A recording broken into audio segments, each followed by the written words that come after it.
স্বাস্থ্য ও শিক্ষা খাতে সর্বোচ্চ বিনিয়োগ করবে বিএনপি, নিশ্চিত করা হবে বিশ্বমানের স্বাস্থ্যসেবা। ব্রিটিশ এমপি রূপা হকের আগমন উপলক্ষে UK Bangladesh catalysts of commerce and industry আয়োজিত সংবাদ সম্মেলনে এসব কথা জানান বিএনপি স্থায়ী কমিটির সদস্য আমির খসরু মাহমুদ চৌধুরী। আগামীর বাংলাদেশে রাজনৈতিকভাবে কারো প্রতি পক্ষপাতমূলক আচরণ করা হবে না বলেও জানান বিএনপির এই নেতা।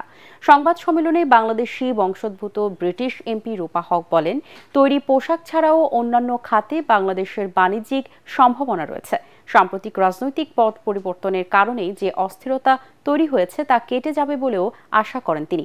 এতে আগামী দিনে যুক্তরাজ্য ও বাংলাদেশের মধ্যে বাণিজ্য ও বিনিয়োগ বাড়বে বলে প্রত্যাশা করেন ব্যবসায়ীরা।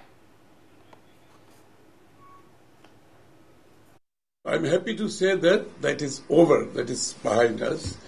Let us put it down to experience. Don't carry the baggage of politics. I don't believe that what has ended, we have to close that chapter, start a new chapter instead of carrying the baggage. Let's not carry the baggage.